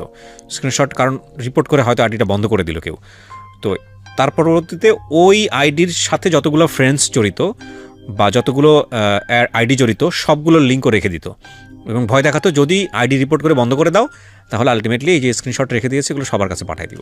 বুঝেন কি অবস্থা? তারপরে বললাম তাহলে চাকরি যতদিন না পায় ততদিন হ্যাকিং করতে থাকি, আর এই বিরুদ্ধে ভার্সিটিতে ভর্তি হই, আর বন্ধু বান্ধব হয়ে যাবো গা অনেকে ইঞ্জিনিয়ার, তখন একটা চাকরির ব্যবস্থা করতেই পারো। তো হয়ে গেলাম ভার্সিটিতে ভর্তি হয়ে ক্লাস করতেছি, তারপরে এগুলো করতেছি হ্যাকিং, টাকা পয়সা আসতেছে। সবার আগে আমি ফর্ম ফিল আপ করি কলেজে, মানে অন্যরকম ভাবে চলতেছি, বিশাল ভাব নিয়ে চলতেছে। হ্যাঁ চলতেছি। এইদিকে আবার ওইদিকে আম্মু অসুস্থ, দেশে টাকা দিয়ে দিলে কি আপনি আইডিটা রিটার্ন দিতেন? হ্যাঁ, আইডি রিটার্ন দিয়ে দিতাম। আর যে ছবিগুলো থাকতো টাকা দিলে সেকেন্ড টাইম কখনো দিন ব্ল্যাক মিল না, তখন ওই ছবিগুলো মানে ডিলিট করে দিতাম সঙ্গে সঙ্গে ডিলিট করে? হ্যাঁ, সঙ্গে সঙ্গে, মানে সেকেন্ড বার না, যার একবারই। তারপর হইতেছে ঢাকায় এসে কি করবেন এটা চিন্তা করতেছেন? হ্যাঁ, ঢাকায় এসে আস্তে আস্তে দেখা যাচ্ছে কিছু কিছু চাকরির অফার পাইতেছি। এই ফার্স্ট স্যালারি 8,000 বা 10,000 ধরতেছে। আমি ভাবতেছি একদিনে তো আর 10,000 কামাইতে পারি, সারাদিন কেন গাদার মতো খাটনি করতে যাবো, যাইতেছি না। মানে একটা মনের মধ্যে জিদ চাপছে যে ইঞ্জিনিয়ারিং লেখাপড়া করছি, ইঞ্জিনিয়ারিং চাকরি ছাড়া যাবো না, মার্কেটিংয়ের চাকরি, বিভিন্ন ধরনের চাকরির অফার পাইতেছি, কিন্তু ওই চাকরিগুলো করতেছি না, যে ইঞ্জিনিয়ারিং চাকরি ছাড়া করুম না। তারপর এখন হঠাৎ করে একটা মানে আসলো একদিন, বিকাশের দোকানের দিকে ফোন আসলো যে আপনার 5,000 টাকা আসছে, আপনি দোকানে আসেন। আচ্ছা, আপনি ঢাকায় এসে আপনি কোথায় ভর্তি হলেন? ইউনিভার্সিটিতে ভর্তি হলাম। ওখানে কিসে ভর্তি হলেন? ওখানে ত্রিপলিতে ভর্তি হলাম, ইলেকট্রনিক্স অ্যান্ড ইলেকট্রিক্যাল ইঞ্জিনিয়ারিং। ওকে, তো 4 বছর পরে আপনি এখানে আবার কয় বছরের কোর্সে ভর্তি হলেন? এটা 3 বছর 5 মাস। লাভ কি এটা পরে? এটা বিএসসি কমপ্লিট, মানে একটা ডিগ্রি আর কি। যাই হোক, ঠিক আছে, আমি আসলে ডিটেল এতটা জানি না কারণ আমার সায়েন্স ব্যাকগ্রাউন্ড ছিল না। তো আপনি বিকাশ থেকে 5,000 টাকা এসে ফোন এসছে আপনার? হ্যাঁ, কে ফোন দিয়েছে আপনাকে? ফোন দিয়েছে বিকাশের দোকানদার, পরে বলতেছে আপনার নাম্বার টাকা আছে, পরে আমি বলছি আমার নামে নাম্বারে আপনার বিকাশ কেন টাকা আসবে, আমি আর ওই জায়গায় যাই নাই। ওই দিন মানে আমি ভার্সিটিতে পরীক্ষা দিতেছি, তারপর ওইটা হইতেছে যে 18 সাল নির্বাচনের আগে। তো আমি আবার হয়তো কি তখন বিকাশের লিমিট ছিল কম, যে আমার নাম্বারে টাকা আনতাম, ওই নাম্বার থেকে উঠাইতাম, আবার দেখা যেত যে লিমিট শেষ, আবার আমার যে পার্সোনাল বিকাশ যে আমার নামে রেজিস্ট্রেশন, ওই সিমে টাকা অনেক সময় সেন্ট পানি করে আবার ক্যাশ আউট করতাম। মানে আপনি যেগুলোতে মানে অন্যদের নামে ছিল রেজিস্ট্রেশন করা, সেগুলো থেকে আপনি নিজের নাম্বারে, হ্যাঁ নিজের নাম্বারে লিমিট শেষ হলে যে টাকা উঠাইতে হবে ক্যাশ আউট করতে, তখন এরকম ভাবেই করতাম। তো আমার নাম্বারে আমার যেটা পার্সোনাল মাঝে মাঝে এরকম ফোন আসে, তখন আমার ফোন থেকে আমি আমার ফুফাতো ভাই আমার যত মানে রিলেটিভ আছে সবাই ওই নাম্বারতে কথা বলি। আচ্ছা, তো আপনি আরামসে চালাই যাচ্ছেন তখন? আপনি এই হ্যাকিং ব্যাকিং আরামসে চালাই যাচ্ছেন? হ্যাঁ, আরামসে চালাই। শুধু ফেসবুক হ্যাকিং করতেন নাকি অন্য কোনো সাইটগুলো? এই ফেসবুক হ্যাকিং করতাম, দেখা যেত অনেকে জিমেইল আছে, জিমেইল আইডিটাও করতেন? যেগুলা জিমেইল আইডি বা ইয়াহু, ওই আইডিগুলো বেশি হ্যাকিং হইতো। অনেকে মনে করে যে জিমেইল আইডি যেগুলা, মানে আমার মাথায় আকাশ ভেঙে বলো যে কিভাবে কি করলাম, কি হইলো। পরে আমার জরিমানা হইলো 1,03,000 টাকা আর সাথে 50টা বাড়ি। আর আইডি জিমেইল, যে আমার আইডি কিচ্ছু হইব না। আবার যারা একটু বেশি আলটিমেটলি জিমেইলও তো আপনি যেটা করতেন মেইল করতেন? হ্যাঁ, মেইল, ওই মেইল লিংক মেইল করতেন কোন একটা কিছু বলে, আইডিগুলো বেশি হইতো। বা মেইলগুলো আবার লগ ইন করতাম, অনেক সময় দেখা যেত মেইলের মধ্যে চাকরির CV, voter ID card, photocopy, ছবি অনেক কিছু পাইতেছি। তো ওই জায়গায় থেকে আমার ভোটার আইডি কার্ডগুলো সংগ্রহ হয়ে যেত মেইলে থেকে। ওনারা আমি একটা জিমেইলের কোড দিতাম, উনি বুঝতো না, ম্যাক্সিমাম বুঝতো না। তো একটা সিম তো 2টা জিমেইল খোলা যায়, তো ওনার নাম্বার দিয়ে জিমেইলের মধ্যে খুলে রাখতাম। আমি তখন সবকিছু করছি মোবাইল দিয়ে, 2টা মোবাইল ছিল, একটা মোবাইল দিয়ে করতাম আর একটা মোবাইল পার্সোনাল কাজে। তো মোবাইলটার মধ্যে প্রায় 1-150 করে জিমেইল সবসময় লগ ইন করা থাকতো। আচ্ছা, যাদের এই যে 2-way ভেরিফিকেশন অন থাকে তাদেরগুলো করতে পারতেন না? তাদেরগুলো হইব না, যাদের ভেরি ইম্পর্টেন্ট। এখানে একটা কথা বলে রাখি, আমার নিজের আইডিও অনেকবার হ্যাক করা ট্রাই করা হয়েছে ফেসবুকে। আমার ফেসবুক এবং আমার যে পেজ বা যেগুলো, সেগুলো এখন পর্যন্ত ভেরিফাইড না। আমি বহুবার চেষ্টা করেছি, কেন করেন আমি জানি না। অসংখ্য ফেক আইডি আছে আমার নামে। তো আমি বহুবার হ্যাক করার চেষ্টা হয়েছে, কিন্তু আল্লাহর রহমতে এখন পর্যন্ত এই ধরনের দুর্ঘটনা ঘটেনি, থ্যাঙ্কস টু আল্লাহ। কিন্তু যেটা হচ্ছে করেছিল লাস্ট প্রায় 3 মাসের মতো বিভিন্নভাবে উল্টাপাল্টা রিপোর্ট করে আইডিটা বন্ধ করে দেয়। তো আইডিটা বন্ধ করে দেয় এবং আইডি শেষ পর্যন্ত উদ্ধার করা যায় যদি রিয়েল আইডি, মানে রিয়েল পরিচয়টা দেওয়া যায়, পাসপোর্ট চায়, এনআইডি চায়। তো এগুলো নিয়ে আমি আপনাদের সাথে কথা বলবো। এবং যেখানে আমরা যে পয়েন্টটা এখানে বলেছি, 2-way ভেরিফিকেশন, এই 2-way ভেরিফিকেশনটা যদি আপনার আইডিতে থাকে তাহলে আপনার আইডি হ্যাক করা যাবে না। হ্যাঁ, তারপরেও হয়তো উল্টাপাল্টা কোনো প্রসেস থাকলেও থাকতে পারে, বাট আমি এখন পর্যন্ত যত হ্যাকারকে পেয়েছি আমার এই সিক্রেটস অনুষ্ঠানে বা অন্যভাবে কথা বলে দেখেছি, সেটা হচ্ছে 2-way ভেরিফিকেশনটা যদি অন থাকে তাহলে আসলে আইডি হ্যাক করা যায় না। এই 2-way ভেরিফিকেশনটা আসলে কি সেটা অনেকেই জানেন, অনেকেই হয়তো জানেন না। আমরা লাস্টের দিকে এসে বলবো বিষয়টা নিয়ে আপনাদেরকে। হ্যাঁ, তারপর কি হলো? আপনাকে বলতেছিল যে বিকাশে এসে 5,000 টাকা নিয়ে যেতে। হ্যাঁ, পরে আমি যাইতেছি না, তখন আবার নির্বাচনের আগে 18 সালের ওর মোবাইলেও ফোন আইতেছে, তো দুজন একসাথে ঘুমায়। ও বলতেছে ভাই কে জানি বাসা ভাড়া চায়, যে বলে একটা বাসা এদিকে ভাড়া করে দিতে। আমি বলতাম নির্বাচনের আগে মানুষ ফোন টুন দিয়ে গুজব টুজব করতেছে, এগুলো কান দিতে ওরা, এরকম ভাবে রয়েছি। তো আবার গেছি টাঙ্গাইল, গেছি আমার সাথে দেখা করতে। তো দেখা টাকা করে আসলাম এইদিকে। তো পরে জানতে পারছি যে এদিকে ফর্মা লাগাইছে আমার সাথে যে ঘুমায় আরেকটা ভাই, আমার মানে ফুফাতো ভাই, উনারে ফর্মা কি মানে হিসাবে লাগাইছে যে এটা কে, যে ডেমরার মধ্যে আসুম একটা লোক ফোন দিতে হইব, ফোন দিলে তো আসবো। মানে লোকেশনটা ওরকম ভাবে ট্যাগ করতে পারতেছে না, কারণ যে বাসায় থাকে ওটা ওই রকম বাসা না যে ট্যাকিং হইব। হ্যাঁ, ট্যাকিং হইলে একটা বাসায় অনেক লোক থাকে, কোনজন কিভাবে ওই রকম ভাবে পারতেছে না। আর আমি তো বাসায় দিকে বের হইতাম না, সারাদিনই থাকতাম, সন্ধ্যার দিকে একটু বের হয়ে নাস্তা টাস্তা করে আবার রুমে, আবার কলেজের ওই রাতে ক্লাস করতাম, বাসায় আসতে আসতে রাত 12টা। আমার বেশি মানুষ চিনতেও না ওই এলাকায়। পরে আসার পর এখন আমার ফোন দিছে একটা লোকে, ফোন দিয়ে বলতেছে যে আমি রনি, আপনি কি সাইম? আমি বলছি হ্যাঁ। কয় যে আমি বন্ধু একটু বাজার আসে, আমার ভাই ফুফাতো ভাই। হ্যাঁ, আমার ফুফাতো ভাইয়ের ফোন দিলাম যে ভাই আপনি কি কাউরে নাম্বার দিচ্ছেন? পরে বলতেছে না আমি কাউরে নাম্বার দিই নাই। আচ্ছা, পরে আমার মনে একটা এসে পড়লো যে নাম্বার দেয় নাই, তাহলে আমার নাম্বার কই দিকে পাইলো আর আমার নাম জানলো কিভাবে? এটা তো আমার পার্সোনাল সিম। মানে এর আগে হয়েছে বিকাশ নিয়ে এরকম কথা? হ্যাঁ, অন্য সিমে হয়েছে, কিন্তু ওই সিমে তো আমি একদিন টাকা ট্রান্সফার করছিলাম, তখন মানে আমার এত কিছু খেয়াল নাই। পরে যে মোবাইলটা ছিল যেটা হ্যাকিং করতাম, সাথে সাথে মোবাইলটা করলাম, ফ্লাশ দিয়ে দিলাম আর সিমটা খুলে ফেললাম। খুলে এটা ভেঙ্গা ফেলে নিয়েছি। পরে আমার আরেক ছোটো হতে পারছে যে এটা ভাঙতে না ভাই, এটা এক জায়গায় রেখে দিতেন। এখানে একটু বলে রাখি, আপনারা যারা এই ভিডিওটা দেখছেন, অনেক জায়গাতেই আমরা বিশেষ কিছু সাউন্ড ব্যবহার করেছি, ওই শব্দগুলো, ওই বাক্যটা ফ্ল্যাশ যাতে না হয় সে কারণে। আমরা আসলে চাচ্ছি না বেশ কিছু সিক্রেটস রিভিল করতে, এতে করে হয়তো অনেকেই পুরো ব্যাপারটা জেনে গিয়ে এটাকে নেগেটিভলি ব্যবহার করতে পারে। সো আমরা চাই না যে আসলে পুরো প্রসেসটা এখানে ব্যবহার হোক। ও কীভাবে কট খেয়েছে, কিভাবে ট্র্যাপ করা হয়েছে, এগুলো আমরা এখানে আনতে চাই না।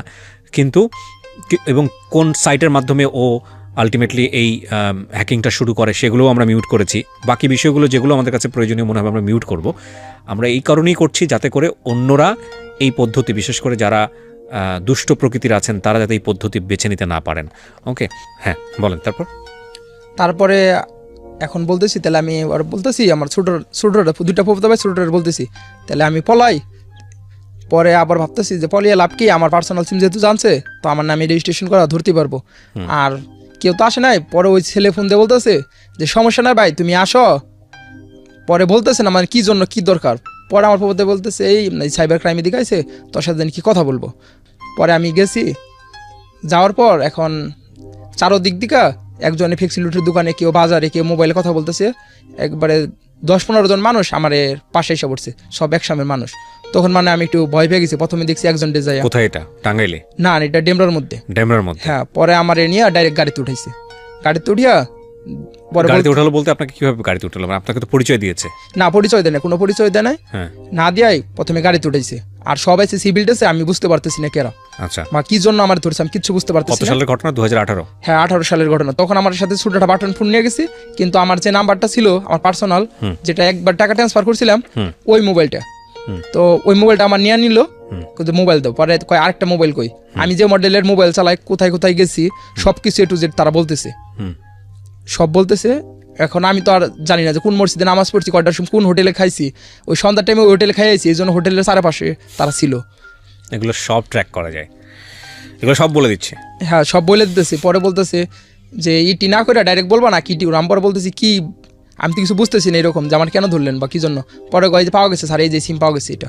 আমি তখন মানে একটু হয়ে গেলাম যে সব সিম ফালাইলাম, ওই সিমটা কেন ফালাইলাম না, মানে মাথায় কাজ করে না আলটিমেটাম তখন, যে এত তাড়াতাড়ি কি করুম, তড়িৎ ফরিৎ বুদ্ধি কিচ্ছু করতে পারছি। কতগুলো সিম ছিল আপনার কাছে? সিম বেশি ছিল না, তখন 6-7টা সিম ছিল। আচ্ছা, তারপর ওই সিমটা নিয়ে নিল, তো হাত দা 2 সাইডে 2টা কানের মধ্যে থাপ্পড় দিল, মানে ঝিম ধরে গেল 10 মিনিট, কিছু মানে শুনতে পারতেছি না কি হইলো না হইলো, মানে বুঝতেছি না। পরে ম্যারের ছুটে পরে বলতেছি যে আমি করছি, যে আমার তো মেরেই ফেলবেন, তো আসেন সব কিছু স্বীকার করুন। পরে বলতেছে এখন কিছু করতে না, আয় আমাদের সাথে। পরে ডাইরেক্ট যে ডিমরা থানার যে এসআই তারে ওই জায়গায় নামিয়ে দিয়ে স্ট্যান্ডে ডাইরেক্ট নিয়ে গেল মিন্টু রুটে। তখন মানে আমি ঢাকার শহর সবই চিনি, কিন্তু ওই জায়গাটা চিনতেছি না, ওটা সংরক্ষিত এলাকা, ওই জায়গায় কখনোই ঢুকি নাই। তখন প্রায় রাত 12টা 1টা, এর মাঝে আবার নামিয়ে খাসিটা খাওয়াইছে অনেক কিছুই করছে, তেমন মেরদৌড় করে নাই। পরে যাওয়ার মানে কোথায় আসতেছি আমি কিচ্ছু মানে বুঝতেছি না, মোবাইল টোবাইল সব কিছু একটু যে নিয়ে গেছে, কেউ জানেও না এইভাবে যে আমার ধরে নিয়ে পড়ছে। ওই ফোর্থ বেসরা ও জানে না যে আমার কোন টিম ধরছে, বা আমি নিজেও জানি না যে কোন টিম ধরছে। তারপর এখন যাই রুমের মধ্যে নিয়ে গেলো রাত 12টা, তখন 1টা বাজে প্রায়। পরে ফালিয়ে রাখলো। পরে একজনের সাথে কথা বলে শুনি এটা যে মিন্টু রুটির ডিবি, এক একজন 10 দিন 12 দিন 15 দিন 20 দিন 35 দিনও আছে, ওইরকম মানে ঘুম হিসাবে রয়েছে ওখানে। হ্যাঁ, তখন আমার বলতেছে যে ওরা ফালিয়ে রাখ 1 মাস থাক পইরা। আমি বলতেছি বলে কি যে 1 মাস যদি নেই পইরা থাকি, আমি বুঝতেছি না যে আমার কোথায় দিব, মানে কি হইব, মানে এই জীবনে ফার্স্ট কিচ্ছু বুঝতেছি না। পরে কয়েকদিন পর ডাকাইলো আমারে, 3-4 দিন পরে ডাকিয়া পরে বলতেছে, পরে অনেক ধরনের মারধর যেটা হয় আলটিমেটাম। কি কি খেয়েছেন মার? যে মারের মধ্যে হাতের মধ্যে হ্যান্ডকাপ পরিয়া, যে উপর করে শুইয়া পায়ের তাইলার মধ্যে বাড়ি। তারপরে আমার জন্য 250 থাপ্পড় বরাদ্দ করলো, তার মধ্যে 94টা দিছিল। তারপর লাঠি দিয়া বাড়ি, প্রথম দিন পিঠাইলো অনেক, মানে পিছনে পিঠিয়ে একবার করে ফেললো। পরে ভাবলাম মনে আর মারবো না, পর ওষুধ কিনে দিল। কিনা দেওয়ার পর দ্বিতীয় দিন আবার পিঠাইলো, যে আসে সেই মারতাছি টিমের। দেখা যায় 2-4 জন করে আবার যে ফোন ট্যাকিংয়ে যাদের আইডি হ্যাক করছিলাম তাদেরও 2-4 জনকে খবর দিতেছে জিডি করার জন্য, তারাও আসতেছে, তাদের থেকে আবার মারতেছে, মানে গরম পিটুনি খালি খাইতেছি। মনে মনে করতেছে সরকারি সম্পত্তি হয়ে গেলাম, যে আসে সেই মারে, যে আসে সেই মারে। পরে করলো, এই যে বললো কিভাবে কি করছস, হ্যাঁ নি কর। পরে ততদিনে মানে আমার যে লিঙ্কটা ছিল, আমি তখন অন্য একটা লিঙ্ক দিতেছি, অন্য একটা সাইট, ওই সাইটে কোনো আইডি নাই, কিন্তু মেরের ছুটে আসলটা দিতে কয়, আসলটা দে সব দিয়ে দিয়েছেন, আর পারতেছি না। পরে ওই সাইটটা দিছি, ওই সাইটে তখন প্রায় 2-3 হাজার আইডি ছিল, কিন্তু এই মুইসা গেছে আইডিগুলো, মানে হয় কি যে 15 দিনের মধ্যে আজকে যে আইডিগুলো আসবো ওটি মুইসা যাবো, মানে অটোমেটিকলি মুছে যায়। হ্যাঁ, তখন 150-200 আইডি ছিল, এরকম আইডি পাইছে, কিন্তু একটাও লগ ইন হয় না, ওগুলো সব যে ফেক আইডি, রিয়েল আইডি থাকে ওটি আমি মানে করে দিই, ডিলিট করে দিই ওই জায়গা দিয়ে, সব ফেক, একটাও লগ ইন করতে পারে না। আমি পরে ইটি করার পর এখন মামলা দিতেছে না, আমার কালেমা পড়াইতেছে, চোখ টোক বেঁধেছে, তোর ক্রস দিয়ে দিব, তারপর টাকা আন, এত টাকা কি করছস, এত টাকা আনছস। পরে আমি বলতেছি আসলে তো এত টাকা আনি নাই। পরে বলতেছে তুই নেশা টেশা করস নাকি, এত টাকা কি করলি, কিভাবে ফুরাইলি? কত টাকা ততদিন পর্যন্ত? ততদিন মানে কোনো হিসাব নাই, হয়তো 4-5 লাখ হইব। 4-5 লাখ টাকা কয় মাসে এটা বলা চলে? 2 বছরের মধ্যে 4-5 লক্ষ টাকা। হ্যাঁ, তারপর এখন আমি দেখতেছি আমার মামলাও দিতেছে না, মামলা না দিলে মানে একটা রিস্ক থাকে যে ক্রস দিয়ে দিতে পারে, বা আমার তো ধরছে কেউ জানেও না, যত ওইডি আমরা থানায় করো, থানায় তো সব মিল আছে, যে আমি চাইতেছি যে আমার তাড়াতাড়ি মামলাটা দিক। পরে কুড়ে নিয়ে গেলো, কুড়ে নিয়ে আমার দিল 7 দিনের রিমান্ড টানলো, যে আমি তো ভয় শেষ, যে মামলা কি দিল আপনাকে?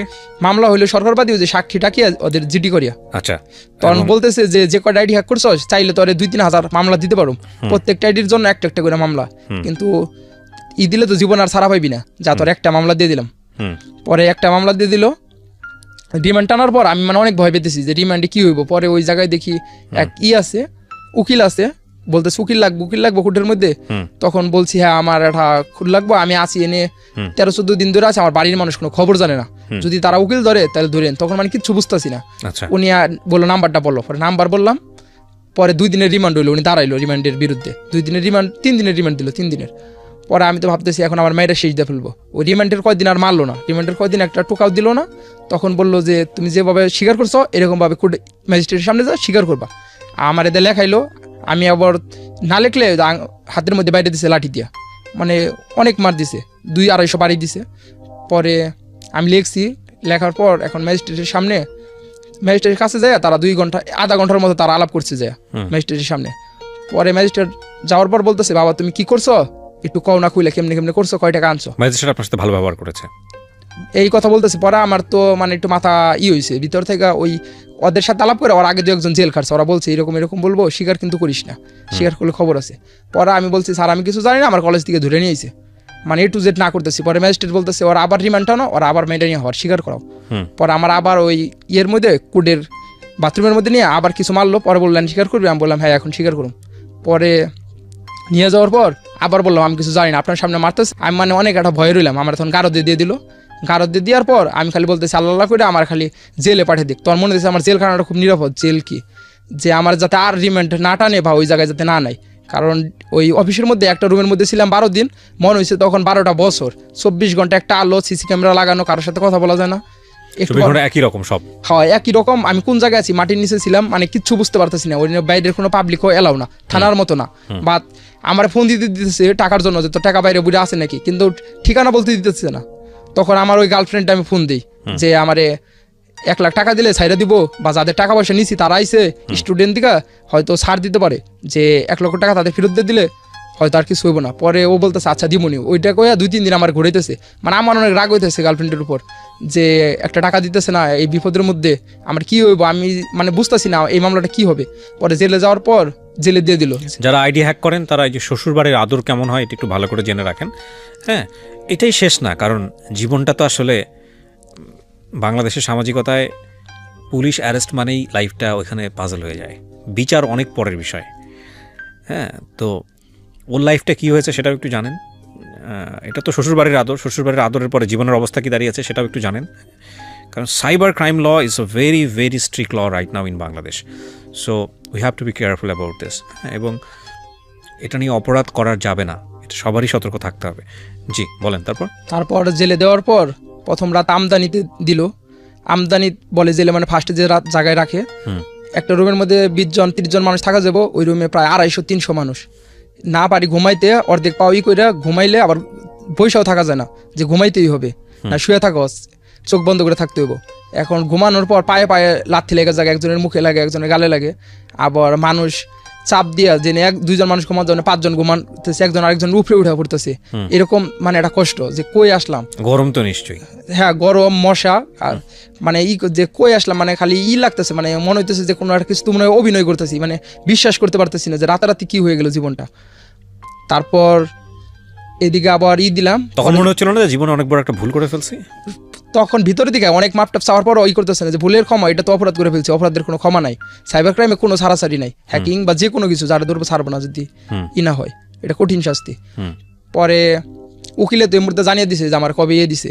তো আমার ওই ভাই, যে ভাই আমার পরীক্ষা করছিল ওই পলিটেকনিকের সময়, অ্যাপ্লাই করছিল সব, উনি গেছে আরেক নিয়ে ভাবির নিয়ে, ওনার স্বাস্থ্য বাইরে বিয়ে করাইছে আবার পুরান ঢাকায়, তারা নিয়ে গেছে 1 না 3 দিন, আমার পাইতেছে না কোন নাম্বার ওয়ার্ডে দিছে, কোথায় দিছে, আমিও কিছু বুঝতেছি না। একটা গেঞ্জি আর একটা প্যান্ট পরেছিলাম আমি প্রায় 14-15 দিন, যে ডিবির রুমে। গোসল তো নাই, খাওয়া দাওয়া তো নাই। তখন মানে গোসল করতাম যে আর থাকতে পারতেছি না, পাগল হয়ে যেতেছে ওই জায়গায়, মনে হচ্ছে এর চেয়ে মৃত্যু যন্ত্রণার মতো লাগতেছে।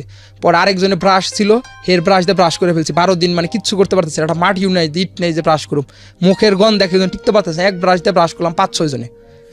তারপর পর ওই জেলে যাওয়ার পর আমি ভাবছি হয়তো এখন তো কাপড় চোপড় নাই, হালকা হালকা শীত পড়ছে, হয়তো লুঙ্গি সাবান টাবান দিব, এখন তো কিচ্ছু দেয় না। পরে রুমে যাওয়ার পর একজন একটা দিল, লুঙ্গি দিল যে আগে গোসল করে নাও। ওয়ার্ডে যে দিন দিল, প্রথম দিন তো আমদানি, তারপরে আর ফজরের দিকে উঠিয়া সাহেব ফাইল সুপার ফাইল করিয়া রুমে দিল। দেওয়ার পর একটু ভালোই লাগলো, গোসল টোসল করার পর এখন আবার 2 দিন পর সাক্ষাৎ আইলো। সাক্ষাৎ যাওয়ার পর মানে সাক্ষাৎ যাইতেছে, মানে এতটুকু 10-12 দিনের যে প্রসেসটা, এটাতে জীবন একেবারে শেষ, জীবন পুরাই শেষ। মানে 10-12 দিন তো বাইরের দুনিয়ার 10-12 দিন, আর জেলের দুনিয়ার 1 দিন 1 বছরের সমান। এটা কোনো দিন মানে আমি আমার যে জেল না কাটছে এটা বোঝানো সম্ভব না, কিছু কিছু জিনিস আছে বইলে বোঝানো সম্ভব না। সো যারা আজকে এই ভিডিওটা দেখছেন, আমি নিশ্চিত, কারণ আমার যে পেজ, সেই পেজে বাংলাদেশের প্রান্তিক পর্যায়ের মানুষ থেকে শুরু করে সব ধরনের মানুষ এখানে আছেন, সব ধরনের মানুষ, অসংখ্য ফেক আইডি আছে আমি জানি। আমি আজকের এই ভিডিওটা স্পেশালি 2 ধরনের মানুষের জন্য করছি। একটা হচ্ছে যারা এই ধরনের অসৎ কাজ করেন তাদের জন্য, জীবনটা কি হয় সেটা এই সাইমের কাছ থেকে আজকে জেনে নেন, 1। আর 2 নম্বর হলো আপনি কিভাবে আপনার আইডিটাকে সেভ করবেন। এগুলো নিয়ে অনেক ধরনের সামাজিক লেখালেখি হয়, অনেক কিছু হয়, কিন্তু আমার মনে হয় একজন ভিকটিম এবং কিংবা যে ভিকটিম বানায় তার মুখ থেকে শুনলে যে অ্যাপিল তৈরি হয় মনের মধ্যে, এর চেয়ে বড় অ্যাপিল ওই সচেতনতা আপনি যেটাই বলেন না কেন, যে ক্রাইটেরিয়াতে করেন সবচেয়ে এক্সট্রিম লেভেল হচ্ছিল এইটা, এর চেয়ে বড় আর কিছু হয় না। সো এরপরেও যদি আপনি সচেতন না হন তাহলে আপনার জন্য কি অপেক্ষা করছে সেটার জন্য আপনার জন্য বেস্ট অফ লাক, আর কিছু বলার নাই। হ্যাঁ হ্যাঁ, তারপর যাইতেছি আর জেলে মানে সকাল 6টার সময়টা ফাইল দিতে হয়, 3 বেলা ফাইল, সাহেব ফাইল, সোবার ফাইল, ডিসি ফাইল, বিছনা বাটি উঠিয়া বয়ে থাকো, থালাবাটি, কম্বল, জেলের সম্বল, এভাবে যাইতেছি জেল জীবনের অভিজ্ঞতা মানে আমি বলতে চাইতেছি না ওইরকম ভাবে। তারপর এর মধ্যে ভাই টাকা পয়সা দিয়ে গেলো, কিছু খাওয়া দাওয়া করি। এখন আমি তো ধূমপান করি না, সবাই সিগারেট খায়, সব উদ্দেশ্যে মাদক মামলা, জেলের 80% মামলায় মাদক মামলা। এখন ওইরকম ভাবে থাকতেও পারতেছি না গন্ধে, বা জেল মনে করি আমরা সাধারণ মানুষ যে খুব অন্ধকার, কিন্তু জেলে এত আলো যে অন্ধকার পাইলে মানুষ অনেক খুশি হয়। 24 ঘন্টা বাতি জ্বালানো, একটা রুমের মধ্যে 4-5টা, কোনো নাই, ওই কারো গরম লাগে, কারো আবার ঠান্ডা লাগে, এই ফ্যান চালায়, এই আবার বন্ধ দেয়, বাইরে সব সুইচ, নিজেদের কোনো নিয়ন্ত্রণ কিচ্ছু নাই, সব বাইরে সুইচ। হ্যাঁ, গোসল করতে হয় নিচে লাইনে ধরে, ওয়ার্ডে গোসল করলে এই জরিপানা, তারপরে এই বাড়ি, মানে পদে পদে জেলের একটা পাতা ছিলেও রিপোর্ট, প্রত্যেকটা জায়গায় রিপোর্ট। তো অনেক কাঁদতেছি আর মানে অনেক করতেছি, কারোর সাথে ওইরকমভাবে মিশতে পারতেছি না। তখন এই যে ডিবিতে ছিলাম একটা পোলার সাথে, উজ্জ্বল করে নাম, ও আবার দেখে গেছে, তখন একটু ভালো লাগলো যে একটা পরিচিত লোক পাইলাম। এদিক দিয়ে আমার মামা, তারপরে ফুবু, এরা সবাই যাইতেছে। মামা মানে এতদিন পর, এই 5 বছর পর ফার্স্ট গেল আমার জন্য। ওই এই 5 বছর আমার সাথে কোনো মানে ওই ধরনের কথা বলে নাই। গেছে কি মানে আপনার সাথে দেখা করে? হ্যাঁ, দেখা করার জন্য বড় বলছে চিন্তা করিস না, বের করুম নি। আর এদিক দিয়ে আমি আর জানাইতেছি না, আমার যে গার্লফ্রেন্ডের বাড়ি, ওর বাড়ি হচ্ছে বিক্রমপুর। আমার মনের মধ্যে একটা কষ্ট যে আর কেউ টাকা দিল না, তুই কিছু টাকা দিলে আমি সারাটা পাইতাম। পরে এই গার্লফ্রেন্ডের জন্যই তো মোটামুটি শক্ত করে ধরছিলেন। হ্যাঁ হ্যাঁ, সে গার্লফ্রেন্ডই খবর নেয়নি। তারপর হঠাৎ করে একদিন সিসি কল আসলো। সিসি কল আসার পর মানে ভয় পেয়ে গেলাম। সিসি কলে সাধারণত হয় রিমান্ড টানে, আবার জেল রিমান্ড, নয় নতুন মামলা হে, কিংবা ওই অফিসে দেখা করে। আমি তো জানি যে 2-3 হাজার টাকাতে টিকিট কেটে আমার সাথে কেউ পার্সোনালি দেখা করবো না, আমার স্লিপ আসলে সাধারণ স্লিপই আসে। পরে দেখলাম আমার ওই গার্লফ্রেন্ড আইসে, আসার পর ওর বাড়ি ওই কাছে। পরে আমি বলতেছি যে তোমার সাথে কোনো কথা নাই ভাই, তখন অনেক কাঁদতেছে যে আমি কিভাবে টাকা দিব, আমার কোনো ঠিকানা হয় নাই, বা ঠিকানা তো বলো নাই, এই টাকা যদি মেরে দিত পরবর্তীতে কি হইতো। আমি কয়েকজনটা বলছি যে থানা হইলে তো থানায় যে টাকাটা দিয়ে দিতাম। প্রিয় শ্রোতা, গল্পের মাঝখানে একটু থামাচ্ছি।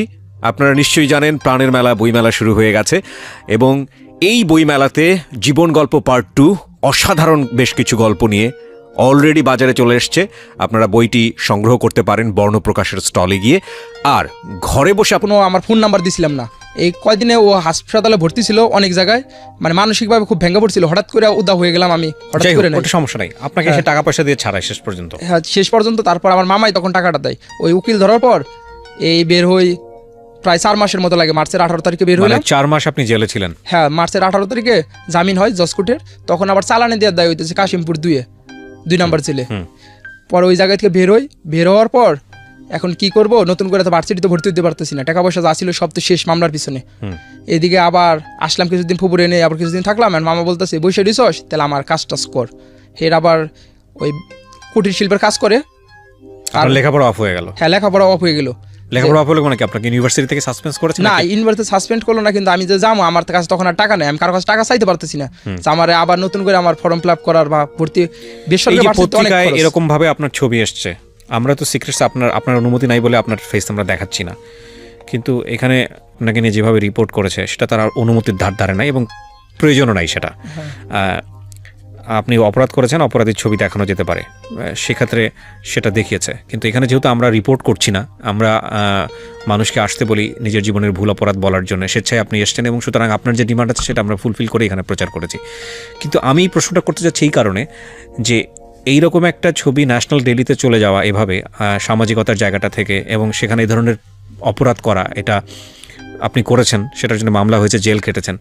এরপরে জীবনটা কি আর জীবন থাকে? কি হয়েছে আপনার জীবনে? তারপর বের হওয়ার পর ওই কাজ করতেছি, কাজ করে ভাবতেছি যে এখন আমি কারো কাছে টাকা চাইতে পারতেছি না, মানে এই ঢাকায় দৌড়াদৌড়ি করতেছি, যা বলতেছে মানে সেই কাজই করতেছি, মন লাগিয়ে কাজ করতেছি। বাসের কাজ ধরে গেছি এই হওয়ার পর, ভার্সিটি বাদ দিয়ে অনেকে এলাকায় করতেছে যে জেলমেল খাইডে আর বাসের কাম করতেছে, কোনো নাই, মানে জীবনটা শেষ হয়ে গেছে গা। কিন্তু আমি আবার রয়েছি যে 8-10 মাস কাজ করুম, কাজ করে কিছু টাকা পয়সা জমাম, জয়া একটা ছোটো একটা চাকরি করে ঢাকায় আবার নতুন করে ভার্সিটিতে, অন্য কোনো ভার্সিটিতে ভর্তি হয়ে পড়ালেখাটা স্টার্ট করুম। এর মধ্যে হঠাৎ করে কোর্টের হাজিরা দিতেছি, সব কিছু ঠিক মতো চলতেছে। এখন আনকুট পড়ে গেছে, আনকুট পড়ার পর মামলাটা ট্রান্সফার হয়েছে সাইবার ট্রাইব্যুনালে। এখন উকিলে সাধারণত জানে যে 3টা হাজিরা মিস, মানে মূল বিষয়টা হচ্ছে যে ও একটা হাজিরা মিস করে, একটা হাজিরা মিস করার পরে ওর নামে আবার ওয়ারেন্ট হয়, এবং সে এরপরে আরও 3 মাসের মতো জেলে ছিল নাকি? কয় মাস? হ্যাঁ, এরপর আবার জেলে ছিলাম। কিন্তু এর আগে প্রথমবার যখন জেলে থেকে বের হইলাম তখন আবার এই নানির বাড়িতে গেলাম, মানে অনেক ভালো লাগলো জেল খাটার পরও যে 5টা বছর কাটছি এই বাড়িতে আসতে পারি নাই, আজকে এই উচিলেই জেল খাটার উচিল হইলো এই বাড়িতে আসছি। পরে আসার পর আবার যখন এবার জেলে আসলাম তখন ওই বাড়িতে গেলো ওয়ারেন্ট, তখন আবার জামিনদার ছিল মামা, তারা জিজ্ঞাসাবাদ করলো, এখন সে আমার উপরে পুরো রেগে গেছে, তার মানে ফ্যামিলি সহ, তার নিজের ফ্যামিলি আছে, ভাবতেছে আমার জন্য কোনো বিপদ দেবো কিনা। আমি কিন্তু কোর্টে যা স্যালেন্ডার করে দিয়েছি, স্যালেন্ডার করে আবার অ্যারেস্ট হয়েছি। ভাবছি যে আমার জামিন হতে দিয়ে দিব, মাপটা ছেলে একটা হাজিরা মিস হয়েছে অসুস্থতা দেখিয়া দেয় নাই, কিন্তু জজে দেয় নাই, বলতে সেটা ঘৃণ্যতম অপরাধ, এইটার কোনো জামিন নাই। পরে বললো যে আপনি হাইকোর্টে নিয়ে যান। এবার পরে হাইকোর্টে নিয়ে গেছে, হাইকোর্টে নেওয়ার পর বেরোয়ার পর এখন মামা তারপরে আমার যে সব জায়গায় আমি রিলেটিভ ছিল সবাই কথা যে কোনো সন্ত্রাসীর জন্য জায়গা নাই আমার, মানে পুরো ফ্যামিলি সবাই, হ্যাঁ সবাই, আমার জন্য কোথাও জায়গা নাই এখন, যে এই জায়গায় যা থাকুম। তারপর ফুটপাতে থাকতে পারতেছি না, যে ফুটপাতে থাকলে এমনি একটা মামলা আছে, আরেক মামলা যদি সার্চ দেয় ফিঙ্গারপ্রিন্ট দেয় বা ভোটার আইডি কার্ড আরও দেখবো, যে কোনো মামলা দিয়ে দিতে পারে সন্দেহ করে, মানে কিচ্ছু করতে পারতেছি না। যে এখন যে জায়গায় আছে এই জায়গাটা আমার জন্য রিস্ক না, কারণ এই যে ফেসবুকে ছবিটা দেওয়ার পর মানে আমার সব জায়গায় ভয় করে, এখন ট্রাফিক পুলিশ দেখলেও ভয় করে, গাড়ির লাইসেন্স দেখলে মনে হয় আমার ধরার জন্যই করছে, মানে মনের মধ্যে একটা ভয় ঢুকে গেছে, না থাকতে পারতেছি দেশে, না পারতেছি ঢাকায় থাকতে, আবার রয়েছে এক হিসেবে বেকার, মানে কোনো দিক দিয়ে কিছু করতে পারতেছি। লেখাপড়া তো বন্ধ, হ্যাঁ লেখাপড়া বন্ধ, ফ্যামিলি সব শেষ, মামার বাড়িতে এখন যাইতে পারি না, ফোন দিলেও কথা কয় না, সবাই মানে বাদ দিছে। আর শুধু এখন মধ্যে লাস্ট পর্যন্ত আমার ধরে রয়েছে আমার গার্লফ্রেন্ড, কিন্তু ওরা এক সময় হয়তো বিয়ে হয়ে যাবো, কিন্তু আমি আর ওটা যোগ্য হয়ে যেতে পারতেছি না, দাঁড়াইতে পারতেছি না। এইগুলা করছি প্রথম একটা কারণে, যে ভাবছি যে আমি ফার্স্ট যে আমার প্রেমটা ছিল পরকীয় হোক যে প্রেম, যে আমি তো অনেক ভালোবাসতাম, বা আমারও অনেক কোনো ঝগড়া ছিল না, শুধু তখন ভাবতাম যে আমার বিয়ে করে নাই, যে আমার বাড়িঘর ছিল না, আর আমার টাকা পয়সা ছিল না, আমার যেভাবে হোক একটা বাড়িঘর করতে হইব, টাকা পয়সা করতে হইব যেভাবে হোক। তখন ভাবতাম যে দেশে তো সবাই ভালো না, ভালো খারাপ মিলেই দুনিয়া চলে, তো আমি তো খারাপই, আর ফেসবুকের জিনিস এটা কিছু হইব না, হয়তো পুলিশের দিলে মাপটাপ চাইলে ছেড়ে দিব, এরকম ভাবছি। প্রিয় শ্রোতা, গল্পের মাঝখানে আমি মামলা খাই নাই, আপনি আমার বলছিল না আসতে, তখন আমি আসি নাই, যে আবার তাহলে তারা হ্যাকিং করতে পারব না আসলে, কিংবা আমার তখন আসছিলাম অনেক প্রায় 1-1.5 বছর আগে, আমি আর আপনার আরেকবার মেইল করছিলাম, তখন আপনি ওই সময়টাতে আসলে হয়তো জীবনটা ঘুরে যেত, হ্যাঁ হয়ে যেত। তখন আপনার এই মেইলটা হয়তো চেঞ্জ হয়েছে, এটা নতুন মেইল, এটা নতুন মেইল না, নতুন না পুরাতন আমি শিওর না, মানে এটা অনেক পুরনো মেইল। হ্যাঁ যাই হোক, হ্যাঁ পুরনো মেইল, এটা আমি মানে ওই যে ইউটিউবে যে চ্যানেল আছে ওই নিচের দিকে, আমি এখন যে অনেকে ফোন টোন দেয়, আপনি একদিন বলছিলেন যে আমি ফোনের চেয়ে মেইল করলে ওইটা বেশি করি, মানে আমি নিজে দেখি আর কি। হ্যাঁ নিজে দেখেন, এই জন্য অফিসিয়ালি যেটা হয় মাঝখানে একজন থাকেন, সে দেখেন, চেক করে আমার কাছে আসে, তারপরে ওটা ফাইনালাইজ করা হয়। কিন্তু এই মেইল আসা মানে হচ্ছে আমি নিজে ওইখানে অবজার্ভ করি যে কে কি লিখছে না লিখছে। হ্যাঁ, এবং আমি এখানে একটু বলে নেই, বিনীতভাবে রিকোয়েস্ট করছি আপনাদেরকে, হাজার মেইল, অনেক মেইলে আমি ঠিকমতো রিপ্লাই দিতে পারি না, যেটা প্রয়োজনীয় সেটা আমি অবশ্যই রিপ্লাই দিব। এবং যে মেইল আইডিটা আপনারা দেখতে পাচ্ছেন ভিডিওতে, এই মেইল আইডিতে আপনারা যোগাযোগ করলে এটা সরাসরি আমার কাছে আসে এবং সেটা আমি দেখি, এখান থেকে যেটা প্রয়োজনীয় সেটাই আমি মানুষের সামনে তুলে ধরি।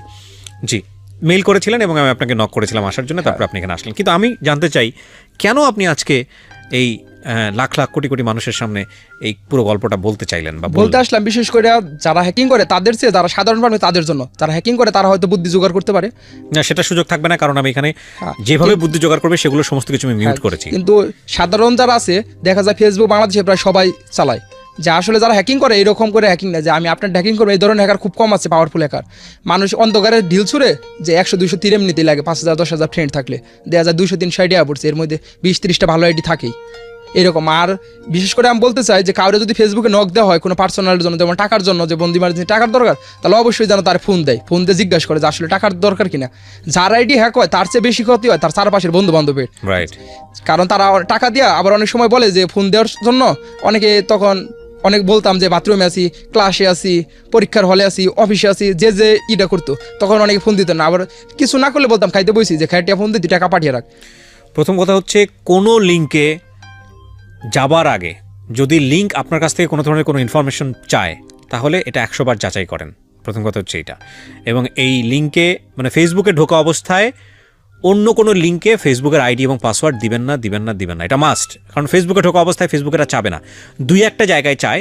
সেটা হচ্ছে আপনার যদি পেজ থাকে এবং সেই পেজটা যদি মনিটাইজ করা থাকে, কিংবা সেই পেজে যদি আপনি যদি ক্রিয়েটর হন, তাহলে ক্রিয়েটরের অনেক সময় আপনার হচ্ছে মান্থলি ব্যালেন্স দেখতে গেলে বা ওরকম কিছু দেখতে গেলে সেগুলোর অন্য হিসাব। বাট এগুলো খুব একটা নাই, কারণ যারা এই লেভেলে ফেসবুক অ্যাক্টিভিস্ট তারা জানেন আসলে যে ফেসবুক কোথায় আইডি এবং পাসওয়ার্ড চাইতে পারে। এছাড়া একেবারেই আপনি ধরেন কোনো একটা ফেসবুকের পেজের অ্যাডমিন আছেন, আপনি যদি নতুন কাউকে অ্যাড করতে চান কিংবা কাউকে বাদ দিতে চান, তখন আপনার কাছ থেকে ফেসবুক নিজে থেকেই পাসওয়ার্ড চাবে। সো এছাড়া কোনোভাবেই আপনারা কোনো লিঙ্কে গিয়ে ফেসবুকের আইডি এবং পাসওয়ার্ড দিবেন না, number 1। Number 2, which is very very important, two way verification on রাখাটা প্রত্যেকটা আইডির জন্য ফরজ। কেন বলছি টু ওয়ে ভেরিফিকেশনটা কি? টু ওয়ে ভেরিফিকেশনটা হচ্ছে আপনার আইডিতে আপনার সেলফোন নাম্বার থেকে সেলফোন নাম্বারটা দিয়ে সেটা ভেরিফাইড করা। মানে আপনি যখন আপনার যেই সিমটা আপনার নামে আছে সেটা যখন আপনি আপনার পেজে দেবেন বা আপনার আইডিতে দেবেন, তখন আলটিমেটলি ওই পেজ থেকে কিংবা আইডি থেকে আপনার নাম্বারে একটা টেক্সট পাঠানো হবে। ওই টেক্সটে একটা কোড থাকে, ওই কোডটা যখন আপনি আইডিতে দেবেন তখন আলটিমেটলি আপনার নাম্বারটা ভেরিফাইড হয়ে যাবে। সো কোনো কারণে আপনার আইডি যদি অ্যাক্টিভ না হয়, আপনার আইডি যদি কেউ হ্যাক করার চেষ্টা করে, আপনি ওই নাম্বারের বদৌলতে, আপনার ফোন নাম্বারের বদৌলতে আপনি কিন্তু আপনার আইডিটা রিটার্ন পাবেন, সেটার সুযোগ থাকে। আরেকটা 3 number, which is very very important, সেটা হচ্ছে ন্যাশনাল আইডি কার্ডে যে নাম আছে আপনার, আমি আবারও রিপিট করছি, ন্যাশনাল আইডি কার্ডে যে নামটা আছে সেই নাম কিংবা পাসপোর্টে যে নামটি আছে সেই নামের বাইরে অন্য কোনো নাম নিজের আইডিতে ব্যবহার করবেন না। Not only that, national ID card এবং পাসপোর্টে যেই ডেট অফ বার্থ আছে সেই ডেট অফ বার্থ ছাড়া, সেটা যদি ভুলও হয়ে থাকে, অনেক সময় আমরা জানি যে আমাদের ছোটোবেলায় বয়স কমানোর জন্য 1 বছর কমিয়ে দেওয়া হয়, 2 বছর কমিয়ে দেওয়া হয়, কিন্তু আপনার আসল বার্থডে ওটা না, হোক আর না হোক, এই পাসপোর্ট এবং ন্যাশনাল আইডি কার্ডে যে বার্থডেটা আছে সেইটাই যেন ওখানে দেওয়া হয়। কারণ আপনার আইডিটা যদি ডিসেবল করে দেওয়া হয়, এই আইডি ফিরিয়ে পাওয়ার জন্য একমাত্র রাস্তা হচ্ছে এই পাসপোর্ট এবং এনআইডি। তখন যদি আপনার এই নামটা কিংবা আপনার যদি ডেট অফ বার্থটা যদি না মিলে, তাহলে আপনি আইডিটা জীবনও আর রিটার্ন পাবেন না।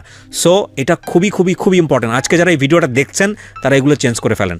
টু ওয়ে ভেরিফিকেশন, নাম, ন্যাশনাল আইডি কার্ড এবং পাসপোর্টে যেভাবে আছে সেভাবে, এবং ডেট অফ বার্থ, এটা খুবই ইম্পর্টেন্ট।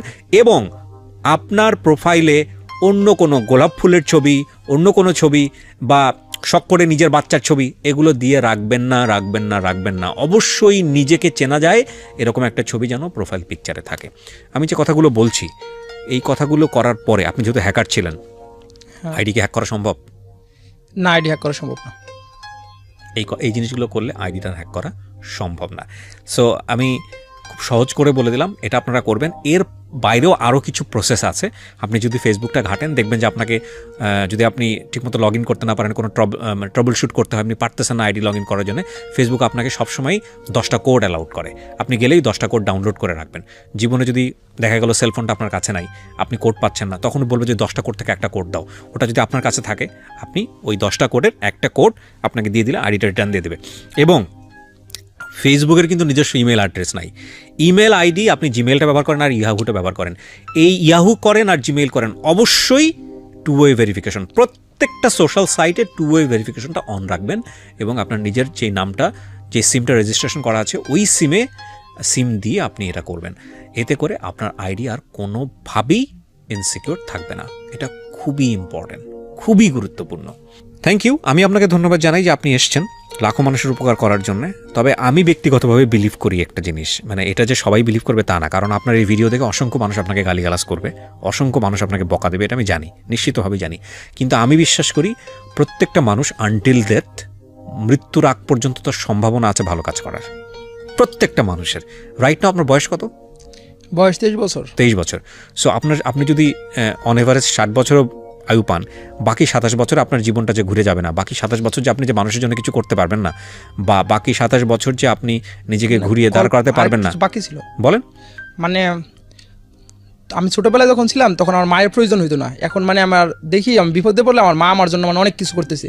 মানে এখন আমার মায়ের মানে দরকার হইতেছে 23 বছর বয়সে। এখন মানে আমার মনে হইতেছে আমি আমার মায়ের সাথে থাকতে পারলে, তখন মনে হইতো না। এখন কেন জানি মনে হয় মানে মা বাবা খুবই দরকার।